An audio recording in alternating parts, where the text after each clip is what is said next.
Hey bud, go ahead and buy that overpriced coffee. Get that slice of avocado toast. Not sure why you would, just get some guacamole and some nice bread from Trader Joe's and just... I'm your cool Uncle Marissa, and today I'm going to show you a way to actually save a little bit of money and save the environment while you do it as well. What is this magic trick? Learn to repair a Game Boy. Okay, it doesn't have to be a Game Boy, but I think a Game Boy is a really good starting point. If anyone has suggestions for something different, especially with the stupid prices that retro gaming has gotten to at this point, please let me know. But really, I just want to talk to you guys today about why it's such an important skill ultimately. I was in middle school. I had missed the Nintendo DS, but I was going to get the DS Lite. I wanted to get the black one, like my soul. Yeah, I was that kid. Cut my life into pieces! And I went into Target, I got it with my hard-earned money, and it was so beloved to me for so long. I took it with me to college, and many years later, I thought my girlfriend would like to play Professor Layton. I thought, you know, that might be up her alley. So I pulled it out of storage and it was kind of buzzing and one of the screens had a weird line or something. My word. I found an article and I tried to follow it, and this was before the sort of, honestly, oversaturation, which is a good thing, of instructional repair videos and articles. So it didn't really work out, and instead of keeping it around just in case, I threw it away. Some years later, I got hold of my childhood PS2 Slim again, but there was a buzzing, and I ended up giving that to a collector that I knew at the time. Whereas now, I would give anything to get that back. It was so clean. I don't know why Americans sell consoles that are so filthy. What do you guys do with them? Anyway, that's not what this is about. Don't go. Repairing. Why is it so important? Because both of these things could have been salvaged. And yes, they are game consoles, but this can apply to a lot of other things. But first, I want to just explain the things that I think modding a Game Boy. And again, this is going to be my constant example because I feel like that's something you guys are interested in, and it's something that yields a fun product. Something I've noticed myself, people I know currently who are not in this hobby, opening up an electronic is really scary. Just taking a screwdriver, taking out the screws and opening it up is really scary, especially if you've had a bad experience. Opening up a Game Boy, what could go wrong? As long as the screws aren't stripped or super corroded, if it's just normal and you've bought a reasonable looking one, nothing's really stuck to the back shell. You just pop it up, there's a board. And also that there's just one board. Everything's so simple. There's the board, then the membranes, then the buttons, there's a screen with a ribbon cable, no crazy ribbon cables like the DS line. And it's overwhelming. You, dear reader, may not think it's overwhelming. You might be like, what are you talking about? But think back to before you started this, maybe the first time you saw it, especially if you're someone who didn't watch a lot of videos on it. It's a little overwhelming. You're like, oh my God, what's going on? Like, what are all these lines? So, you know, what does it all mean? And I believe just getting past that hurdle is so important because it gives you the empowerment to go inside and just look. And once you have an idea of what things are supposed to look like, okay, that's a board, and these are ribbon cables, these are wires, especially in older things, and a wire needs to be connected from one point to another. A ribbon cable goes into this little connector, and it sits there, and then you have to close it with the clasp, and sometimes it comes out a little, so you just need to open the clasp and push it in more. These are all things that doing an IPS mod on a Game Boy will teach you. And of course, learning to solder. Soldering is scary. It's hot, and what's flux, and what's a wick, and how does it work? And wait, you just put this like lead stuff onto something and that causes it to conduct some sort of signal and then it works? What? It's crazy. It's nuts. If you don't do it regularly, first time you realize it's nuts. It doesn't make sense. And learning to solder can be so important too, because let's say you have a clock that's not working. You open it up and you see there's a wire that's not connected to anything. Now, before all this, I might have been like, oh, okay, it's just a fun wire.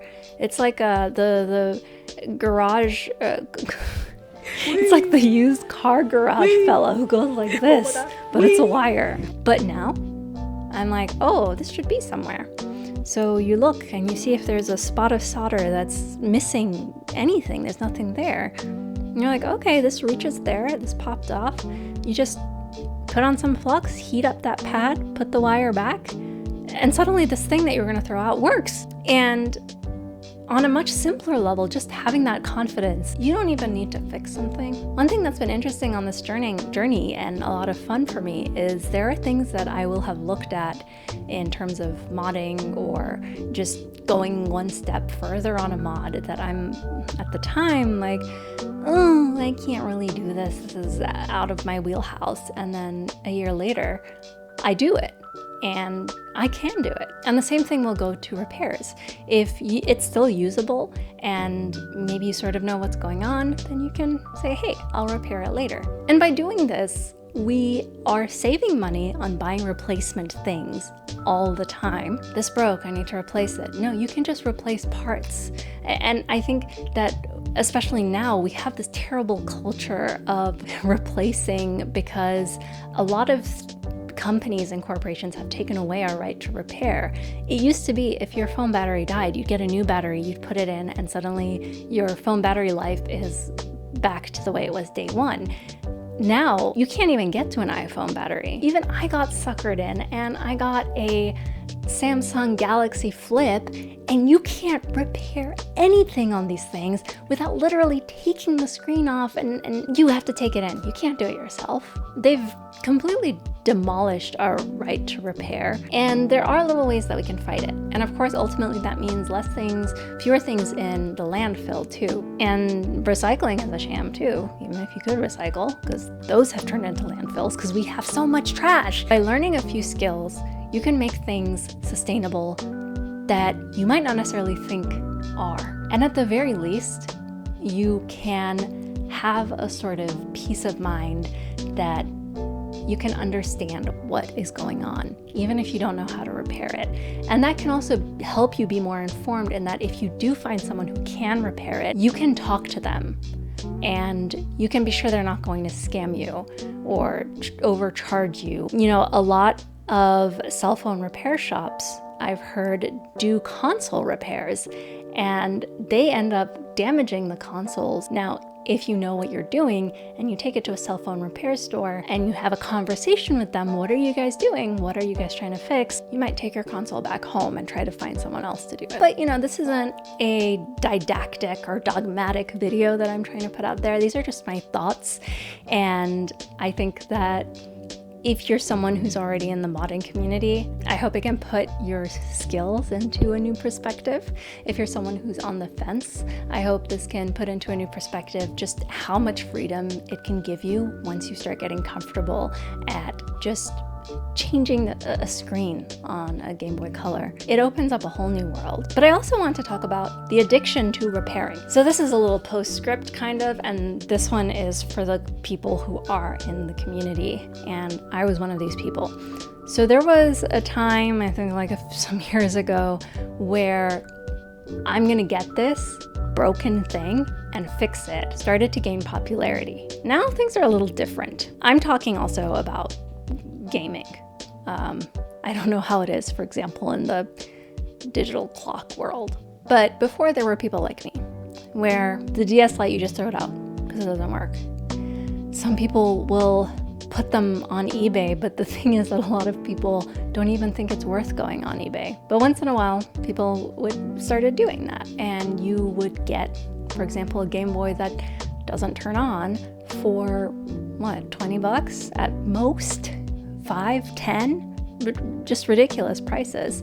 And all you'd have to do is clean the power switch because it was dirty, or put in new batteries if it's something that runs on lithium ion. And there was just a huge reward there. You are doing what I was talking about in this video. You are taking something that is in a way destined for the landfill and you are giving it new life. But I think it's become an adrenaline rush, and now has become a really bad time for it. We are living in this really weird speculative investment bubble when it comes to retro gaming. So people will have broken stuff and they will already be trying to sell it for ridiculous prices. And then worst of all, a lot of people are learning how to repair, but they are using their skills for evil. You buy something as is, not working. Oh, it doesn't turn on. You open it up, someone's been in there. Someone's been in there before you, and they messed up a lot of stuff. And they lied. And you can't file a claim on eBay and be like, oh, they lied to me. Because eBay's gonna be like, yeah, it was sold as is. It was sold 4 parts. 4 parts has become less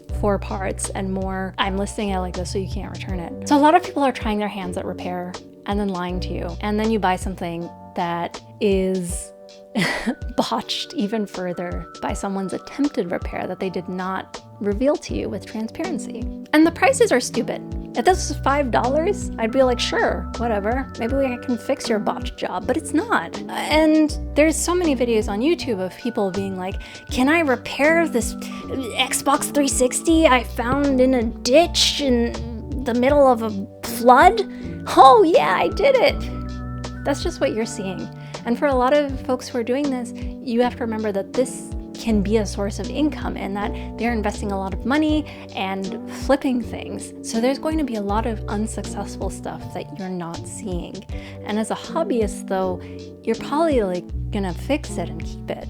So every time you can't fix something, that's sunk cost. But it's really addicting. And I think there's a lot of misleading information. Maybe one day I'll do more of a commentary on it, but I had a very long and painful and expensive journey trying to acquire a Game Boy Micro, which involved buying a bunch of faulty Game Boy Micros because there was just this overwhelming narrative that if a Game Boy Micro doesn't work, it's one of 3 things. Dirty power switch, needs a new lithium-ion battery, or one of the 2 fuses is blown. Not for me. And the amount of money that I spent on trying to get one that wasn't working to save a bit of money, at that point I could have bought one that was pristine. And now that I have one, I don't even like the Game Boy Micro. But I can't sell it because I have that sunk cost fallacy thing, and what if I change my mind? So be careful with that. Be careful with that narrative. You should have the skills to be able to fix things that you have, or say you go to the thrift store. True story, this is a true story. I went to the thrift store, they have this like bin of like random electronics. I found an N64 for $25. Now I was like, $25 is a bit steep for me, but when am I gonna see an N64 in a thrift store? And I don't have one. So I got it and I fully expected it not to work and I was going to have to repair it, but it would have been worth it because it was $25, and looking at the market price of an N64, that's a good deal, right? It worked. It's flawless. I just had to buy the cables and stuff for it, and yeah, I don't think that they were throwing it away because, hey, thrift store, take my broken stuff. It was just, we don't want this anymore. Who does? It's old as balls. But finding something in a situation like that and then going to repair it, I think is completely valid. And that way, if it works, you get an immense sense of satisfaction. You've saved money on something, and it's such a rush. But these days, trying to replicate that rush by scouring eBay or marketplace or anything, you're just faced with a lot of liars and a lot of inflated prices. And it sucks. It's kind of taken the joy out of that. I mean, if you have a lot of money and this is what you want to pour it into, by all means. I don't know what that feels like.